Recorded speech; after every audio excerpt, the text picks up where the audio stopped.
That's me. This is the space where walls come down, stories unfold, and writers open the door to what really drives them. Every voice here carries its own rhythm, its own truth, and together we find the threads that connect us all. I'm going to say good morning for me, but good evening from my co host, Janki. I'm so thankful that you're here. Say hello to the people. Hello, everyone, and hello, Ryan. Since I am only seeing you at the moment, and thank you, Ola. Thank you for having me here. Thank you for initiating this and making sure that I made it over here. Yeah. So I I mean, really appreciate that because being warm and holding this kind of space for others and their stories is not an easy thing to do per se, but you kind of have that aura and you are willing to create this inner rooms for people to come and share the stories and be more vulnerable is something commendable, and I really appreciate you for that. oh, well, you're super sweet. I think my whole journey on Substack has been about creating the space that I wish I had, if that Yeah, makes sense. So, like, I have yeah. gone through my own shits, and there's been moments where I haven't really had a community or a sense of purpose or a Hmm. platform to just communicate ideas or anything. So I created this space to kind of, have that happen. But let's get into my questions because that's what the fun is here, right? We're gonna start really easy. Can we start from the beginning? I'm hoping we can. When was the first time you picked up a pen and paper, and what did that feel like? Um, I think I picked up the pen and paper back in 2023, if I remember well, and it was just after reading the book The Artist's Way from Julia Cameron. Nice. And there's this particular exercise that she mentions, and I think it's just so widely spread that I've seen after coming on Substack that so many people actually practice it, called conscious stream morning pages. Mm. So it's called morning pages, and you just get up every morning or anytime through during your day, and you write 3 pages without giving a thought, and just fill it. Although it's basically throwing the junk out of your brain. You We all need to be simply able to offload a little bit, right? yes, exactly. So that's exactly what's it is meant to, because that junk is supposed to be blocking us from expressing or creating things that we are meant to do in this world. So Mm. that's when I first picked pen and paper, and I did not really know that I was a writer, but I just got, and there was so much of junk in my mind. It was such a chaotic place to live in, to be very honest. And I started writing, and since then I started writing poems, which I left back when I was graduating. Mm. So I wrote poems for my now partner, my husband, and life happened, job happened, marriage happened, and everything else happened, and you just drop those things. And I think after I started, I did not even know that I could write, but I stumbled upon that's this talent that I had. I love yeah, that. yeah. I love that though. So it used to be just a thing between me and the paper, just to throw out my thoughts, puke out my dirt that I felt that was there, that needed a space to be expressed. And that's when I picked the pen and paper for the first time. To know that it's only been like a couple of years for you, it feels like Yeah. probably I would have thought like you've been writing for a lifetime. Monday's wife, thanks for joining. She's one of my regulars that loves my podcast for some weird reason, but I appreciate her. I actually started in high school, and then I got like the serious writer's block where, like you mentioned, life just happened and it was just like Yeah. chaotic, and it's like I didn't make time to word dump on Mm, a piece of paper. And yeah. I felt like I couldn't anymore. So it's been years, and then I kind of, reestablished it this year in my own self. But I think your writing is beautiful. It is interesting to know that you wrote poems for your now partner. Is that how you got him? Not really, but that's how I got my art of writing, through him. Ooh, so That's he's like where, he's like your muse. yes, he is actually, and that's where all creative expression, my play with words actually begin. And um, that was something that I honestly never knew that, okay, I am a poet too. I can play with words too.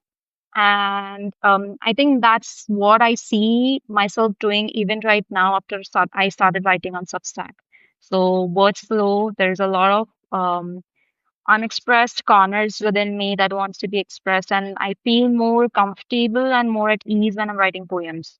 So I Mm. do have a lot of other poems too in my drafts, which are just for me, and I just keep it for my sake. That those are very personal and very close, and I don't want the world to know them or maybe see them. And Maybe that's someday. that's I think all of those poems that are in your drafts that are for you right now, I think you should archive and then put them in a book that one day you'll publish and share with the world. But I think having writing that is yours that you get to hold on for a minute is what's beautiful. I have always been told my writing sucks because I write like I talk. Mhm. So my English teachers have always hated me. But I found like the way that I write, the conversational style that I write, the reflection style that I write is what makes me me. And I Mm, had English teachers all my life trying to change my writing to be more what it's supposed to be. I mm, am a big fan of poetry, but I can't write a poem to save my life. So anytime that I read it, I'm always like, it takes a special person to be able to communicate words in such a type of way that impacts, like, mm, like, I feel like poetry hits in a different type of way. Yes, mm, the block. Everybody knows about the writer's block, and it sucks because it is definitely just sometimes your life getting too messy, and you don't even know how to mm. digest it yet, so therefore you can't communicate it at all. Um, alright, well, you talked about Substack a little, so how did you first discover Substack, and what made you want to start writing here? Substack happened after a lot of push from my partner. I was writing on Instagram. That's where I was banging my head on the wall for quite some time, but I couldn't just find the people that I could resonate with or, you know, hang on, I mean, with them there. So my partner kept telling me that you're writing on the wrong platform. Your audience is not here. Your people are not here. Just go and try Substack. And there was a sort of resistance within me to even come there on Substack. Oh no, I don't want to learn another new platform for sake of it. And I think after a couple of months, actually, since he initiated or prompted me to do that, I started and I gave it a thought that okay, if that's the case, at least I could try. There's no harm in doing that. And I started writing and gave it a first shot in March. This year, March, I published my first article, first post on Substack, and that's how I started my journey to wanting to meet people like me who could see me in my rawness, yet with that fear that no, I don't want to be seen. Mm, Would people be able to handle me, my complexities and my awkwardness and my wholeness and my messiness, my depth? Because I have seen how people push away or pull away from me once they start seeing my complexities. And you see in the closest relationships with you that people only want the nice part of you, not the whole part of you. right. So I was in the fear that will that same behavior be depicted on Substack too? And with that curiosity, with that desire, a very deep desire to wanting to connect with like-minded individuals, I came on Substack and I started to write. I think it took a couple of few weeks wherein everything I shared, I got that, yes, this is what I'm feeling too. Oh yes, this is me too. And like you shared, after coming on Substack, like people just started gathering around, just trying to hold my hand and being there ready for me. And I was like, okay, I don't know what am I feeling, but this is a new It feeling. I've it's never felt like that in my life, even with the people I live with. mm, mm.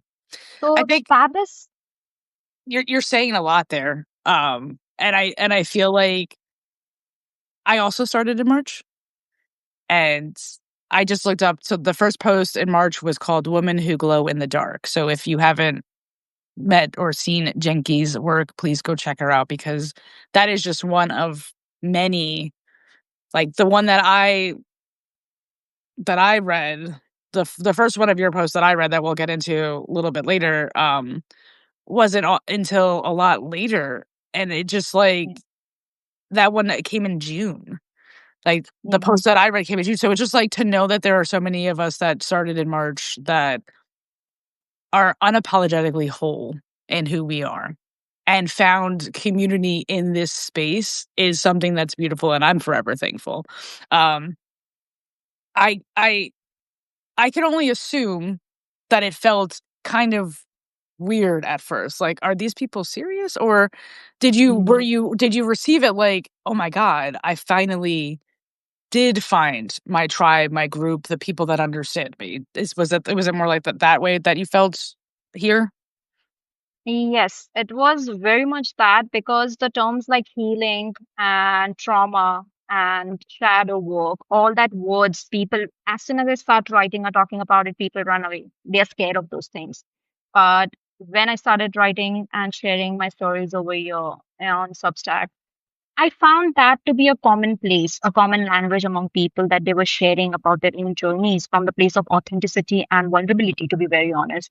And at first, it did scare me that it doesn't feel safe for me to share because that's how we've grown up in our childhood and also partially in our adulthood that we don't feel safe where we are with our people, with our own people. And to depict a similar behavior or kind of environment digital is kind of different because you're coming from Instagram, you're coming from TikTok, you're coming from LinkedIn, which has a very different behavior. And Substack feels very different. It's very soulful. It sees right into your soul. Mm, It sees that shadow within you that it just says that, hey, I see your shadow. I have that shadow in me too. We both are equal and we both are whole. mm. I think it's we talked a little bit before we came live. I say that I Susan, thanks for joining. I said that I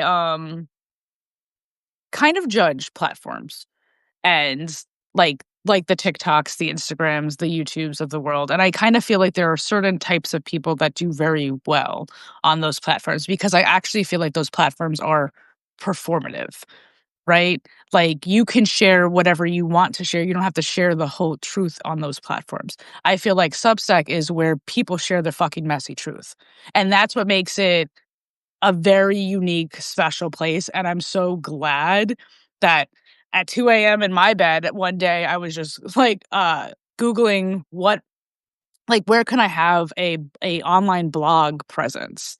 And I Mm, stumbled across Substack, and everything that I read about it, I was just like, "Hmm, let's try it. Let's just try it." So it's very, warm to hear that your welcome was the same. So it makes me feel like it is absolutely the platform and that somehow I think we're the weirdos of the world, right? Like, we're the ones that are willing to step out of what society has trained us mm, to do, and that's what we write about. And I can yeah. definitely appreciate here. I'm glad that we talk about society, and let's make this very clear to the audience. I'm in New York in the United States, and Junkies in India, a completely different country on the other side of the fucking world because it's morning for me and it is evening for her, and yet we have this parallel understanding of the space, and it's a beautiful thing to be here with you. Um, and I kinda obviously have questions now because, like I said, for it's an informative situation for me, and I don't get often to have conversations with people in other parts of the world.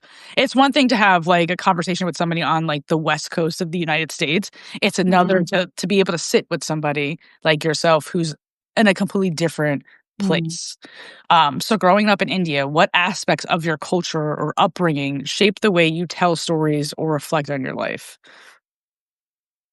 Wow, that's a big one. You could take your time. Um, I just wondered because like I think here, from what my experience of living in New York and getting to live in Florida, um, just in 2 different states, it's 2 different ways of living, and I had, one of the moments of my life where I realized I left New York and everything is not like New York. Like, so my Mm, comfortability, my understanding of what I mm. was raised and grew up in is actually not how the whole world works. What? Yes, So I yes, would assume that in your area of the world, there are probably things that you do there that I have no idea even exist. And like that's yeah, the cool part about this platform is that I get to speak with people like you and yeah, people that are in other parts. Like Monday's wife, I'm pretty sure she said she's in like the UK or something. So again, like a different area that I'd never been in. And I'm sure I'm gonna make a map one day of all of you lovely people, and I'm gonna hit every single place that you guys are from because it's totally worth exploring and seeing the world that way. So, if you know it, good. If you don't have anything to reflect on or anything like that, that's fine too. Yeah. Thank you for bringing up this question. That is helping me give it a thought and reflect on my own um, place where I come from. So, coming from India, growing up in India, I have grown up with my family. So, it was kind of a big family situation until I was 24. Yeah. And I've completed my entire education staying with my family. And India specifically, I will not normalize this for other Asian countries, but it is safe to say that Asian countries are more of collective society. Yeah. So we grew up in a way that we are not independent in taking our own decisions. And there is a say from everyone in the family for all the decisions that you make, including whom you're going to marry. So Mm, there are 10 people standing on your head and who's going to make a judgment about what you're going to do next. So that's the kind of culture. Of course, there are both. I have had amazing values and ethics and memories that I've grown up with living in a collective society because you don't feel alone, but that also paralyzes you when it comes down to living your own life, making your own decisions until and unless I moved abroad to Europe in France for 3.5, 4 years, I wouldn't have realized that what is the part of my life that I was missing on to. I did mm, not know as per who Janki was. I knew Janki as a part of a family. From what family does she come from? But I never knew who Janki was. I was not taught, or it's very rare in these cultures for people to create safe environments for children to express their emotions safely. mm, We are not taught how to express anger. We are not taught, and I think it's not only general for India, but a lot of other countries and a lot of globally people can resonate with this that we don't have safe environments wherein a safe expression of our emotions or our thoughts is welcomed or encouraged for that matter. I've seen my father fight his own battles to death mm, because of emotional suppression and not being able to express. So that is something that influences a lot on how there are parts of me. And I think that's a lot of anger and rage and grief that's not expressed. And that's what comes through my stories that mm, grief of not knowing who I am, grief of not having a childhood that actually encouraged me to be on myself, or the grief of I unmet needs, having emotionally absent parents while I was growing up. Not that I carry that grief even today, but it has impacted a lot on the person that I am, my mental health, how I look, my perception of the world, how I interact with people, my social anxiety. So there are a lot of things that are very connected to how I've grown up. mm.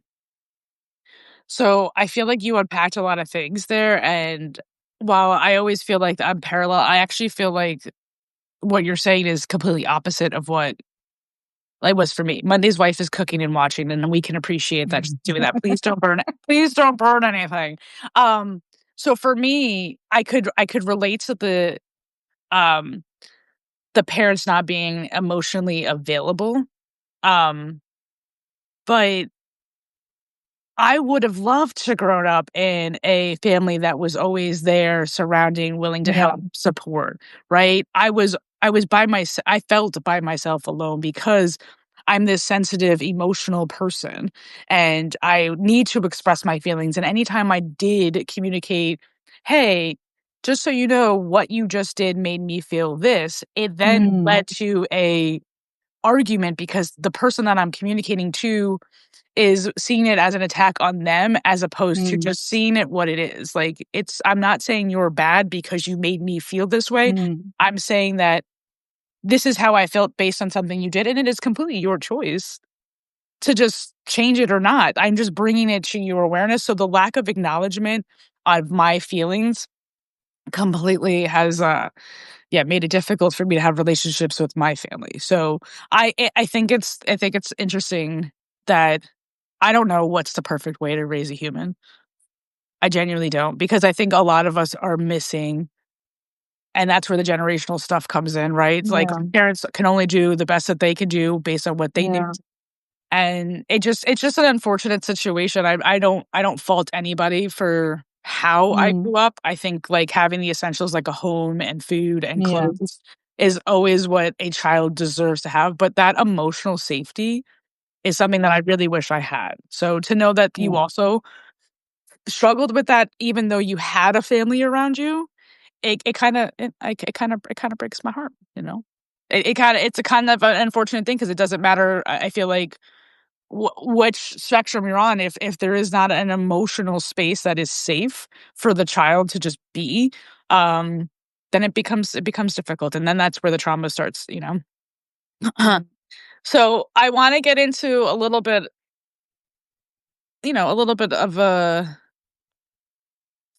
deeper type of topic. You do speak a lot about different parts of your life in your post, um, and why you can't stop chasing the next thing. You talk about overachievement and the nervous system. mm, Can you share how you came to understand busyness as a kind of protective mechanism? mm. That actually quite builds up from what I've shared about the culture and the society that I've grown up in. And um, since I'm the eldest and I have two younger siblings after me, so I kind of felt left out Mm, in the process in my upbringing. And I felt that I had to do something, achieve something in order to get attention from my parents, to gain love from them. And it kind of became a protective mechanism that as far as I'm doing something, I have their attention. As far as I'm achieving something, I have their attention.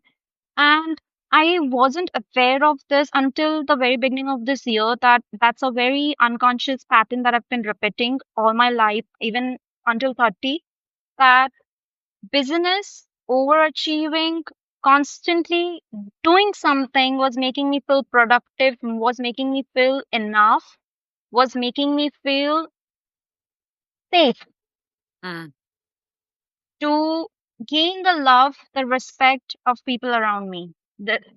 Despite that wasn't really the case, but myself, my nervous system, my body did not feel safe to completely let go of that part of me, completely let go of the truth or the lie that I've been living that this is not something I want to really do, but it's just a phase that we live. It's a mask that we live, a symbol of status that, okay, I'm doing so and so. So that's how I get respect, because people usually give respect in the society to certain order, certain status, certain jobs, certain titles, and certain positions.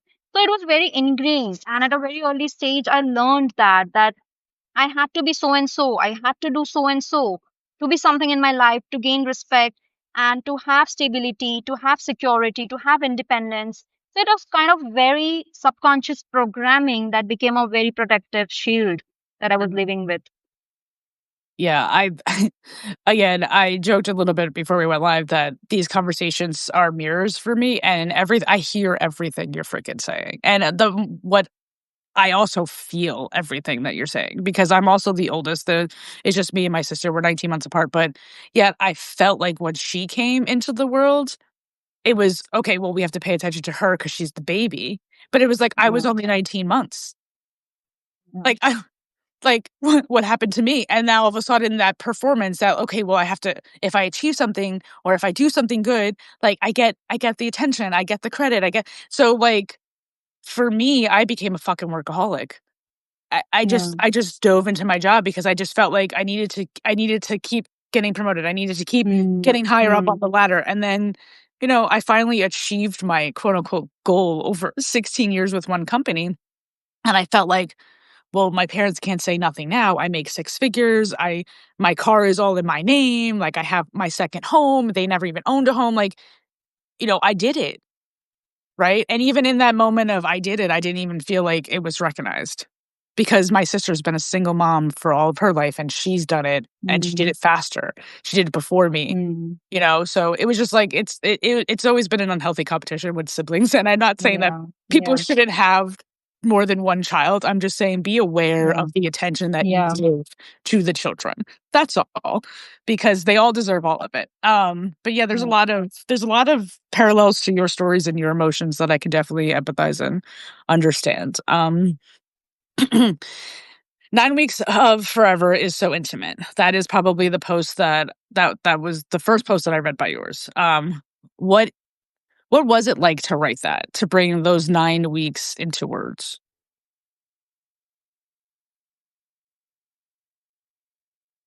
Mm. Because for me, like I probably, yeah. that post like was super intimate, was super like I am so proud of this human for being so bold in her own truth to put everything out there the way that you did. I could only imagine how it felt to actually write those words. Like it's going to live on your publication for as long as you have your publication. Um and you're saying it to the world, and I know that that's not easy to say to anything. So I was just curious on how it felt to actually put that into words.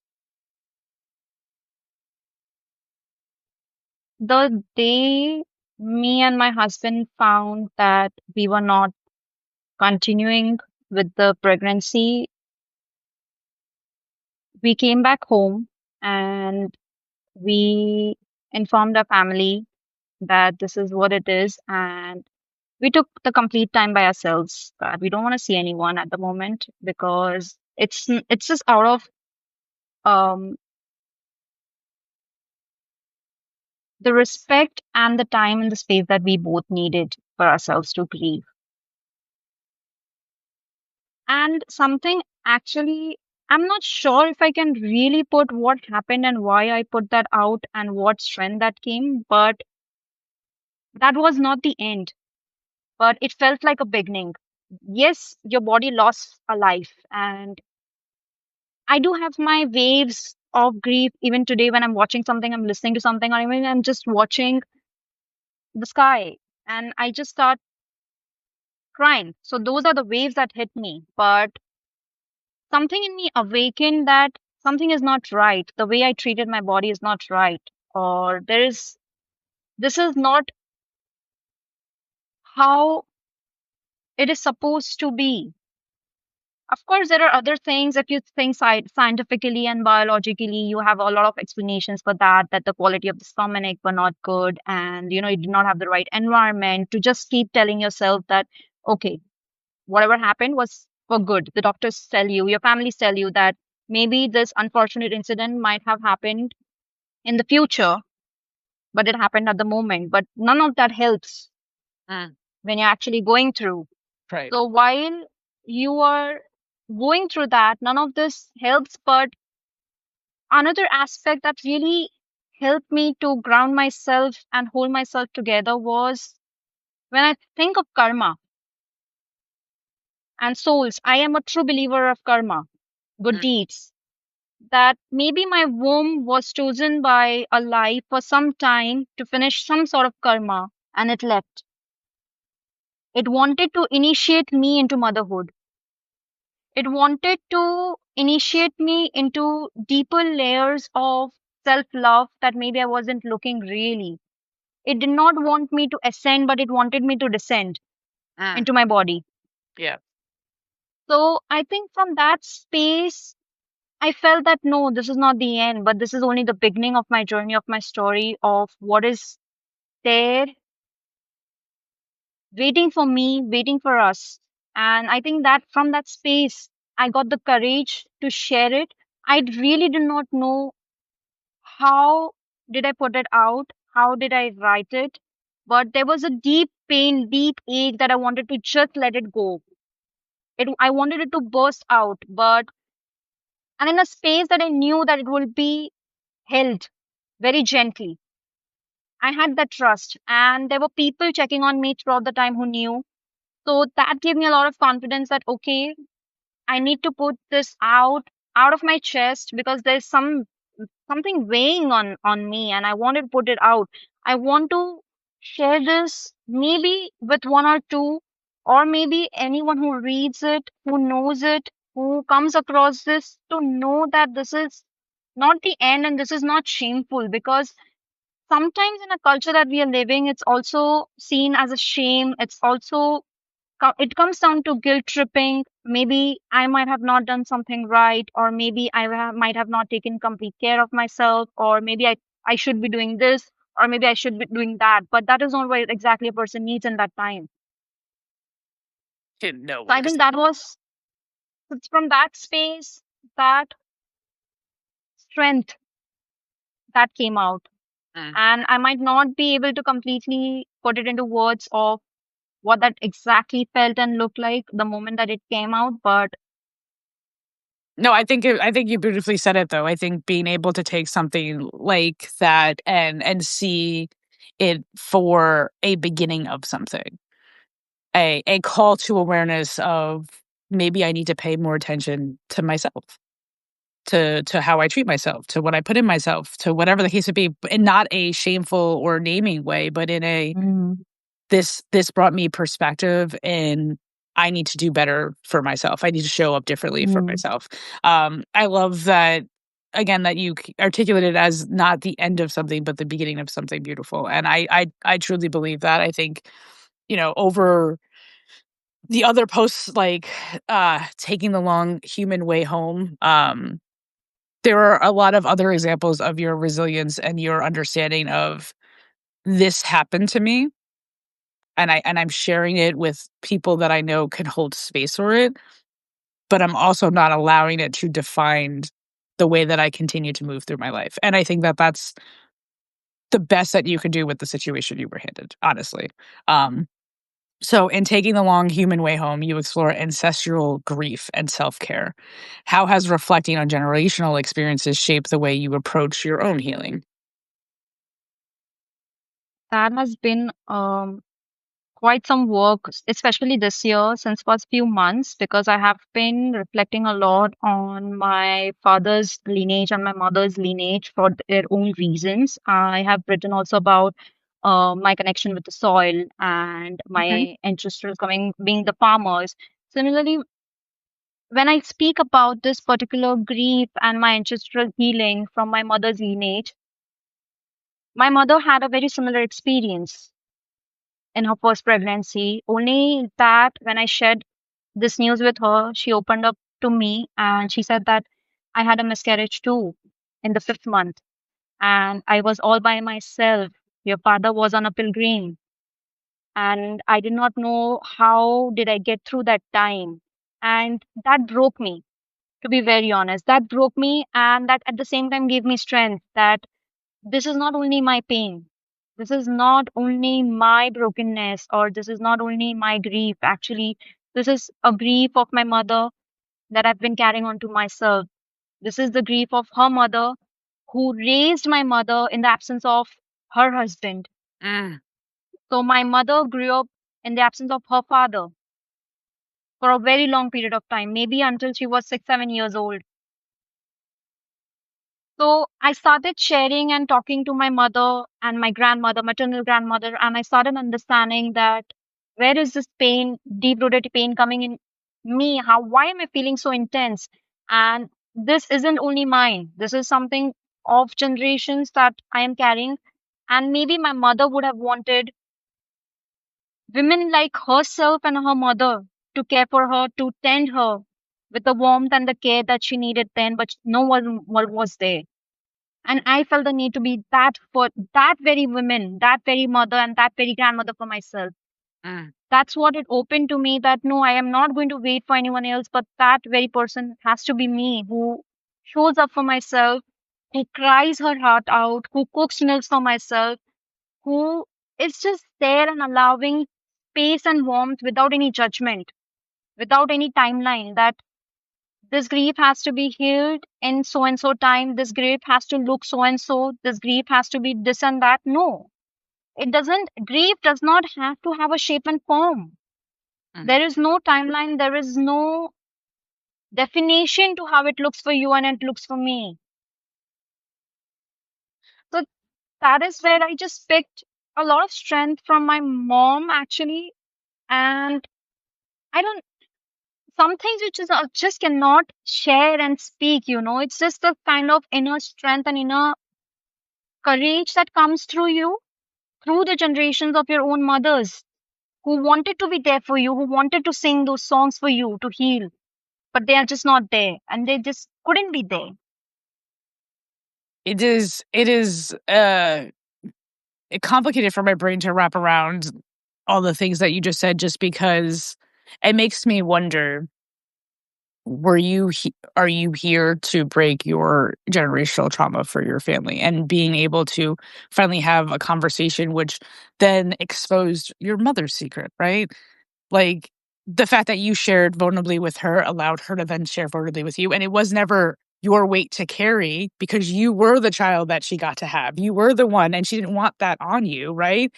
So I could only assume, again, I get emotional because that's the type of being I am. I can only assume that that hopefully has brought a different type of connection and a different type of relationship with you and your mom, and maybe the type of friendship that was needed when you were younger, you're getting now Mm, later in life. And maybe, again,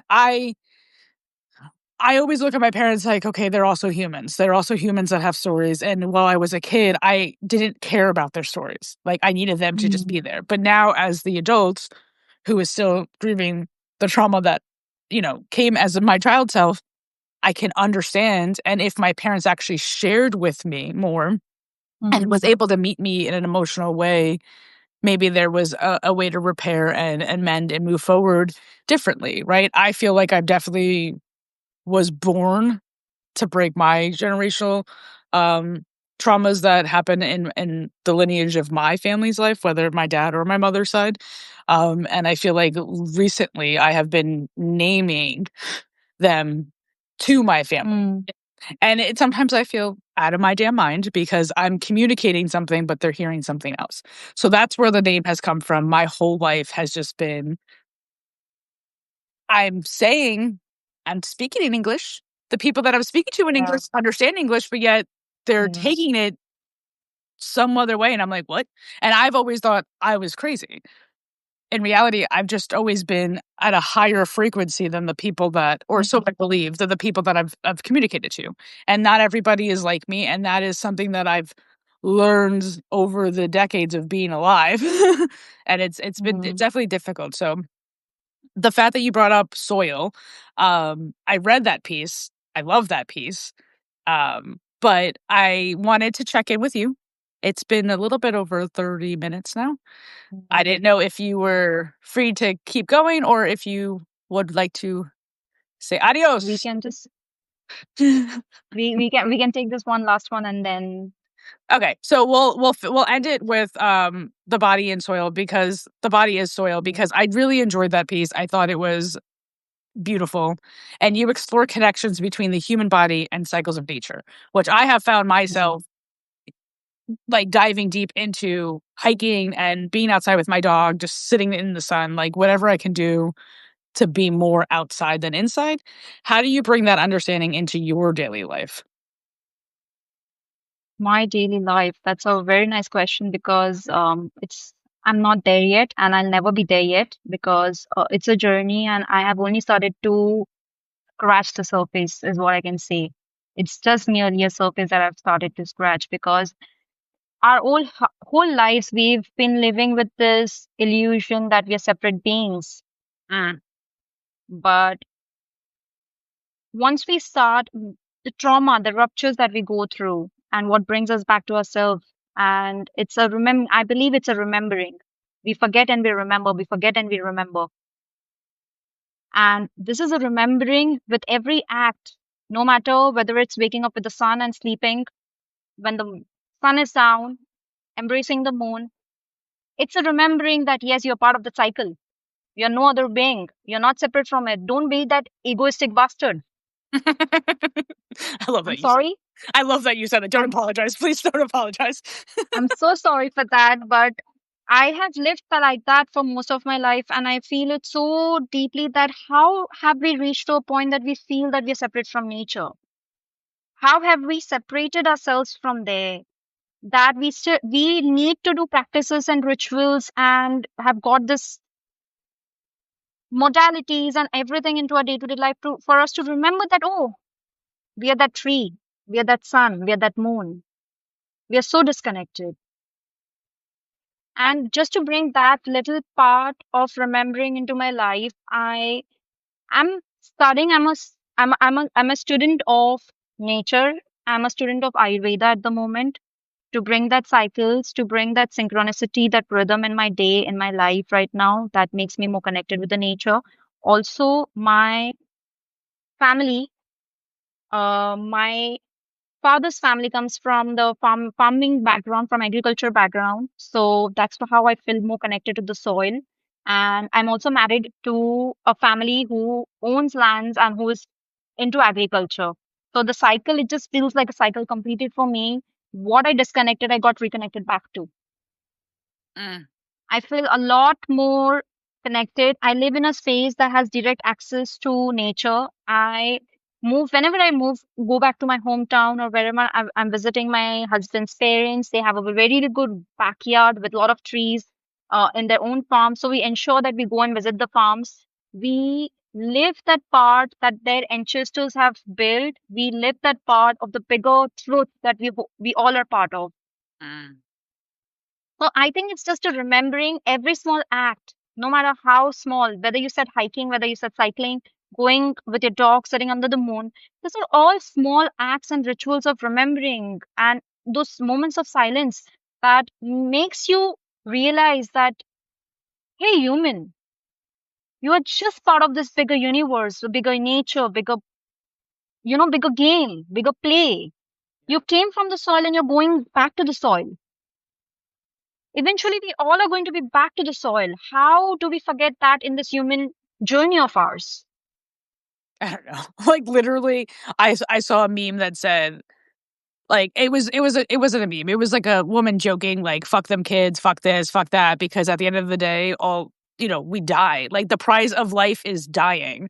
So, Yeah. it did definitely shift the perspective in my mind of, depending on what you believe in, the earth was just at one point sun and water, Yeah. right? So aren't those two very important things in our lives that a lot of us avoid for so long?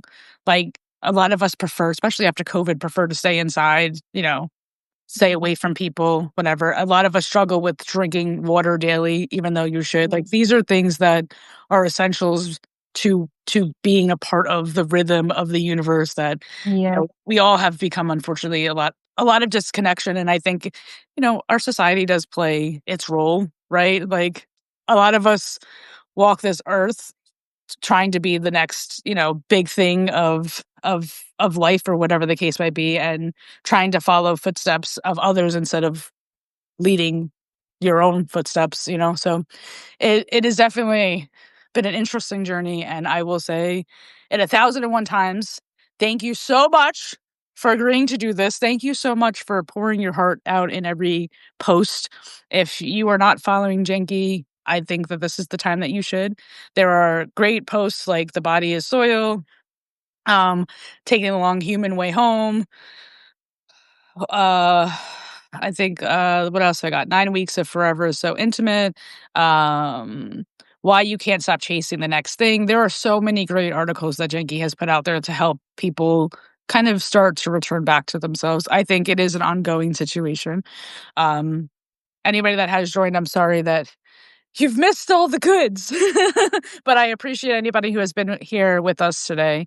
You've been listening to The Inner Room, a place for deeper conversations, unexpected connections, and the kind of truths that stay with you long after the night goes quiet. Until next time, keep listening inward. Thank you so much, Jinky, and we will be in touch. Thank you, Thank you. anybody else Yes. who's been here. I appreciate you so much, and I hope you have a beautiful rest of your evening. Thank you. Thank you. Thank you so much. Thank you. Have a great day, everybody.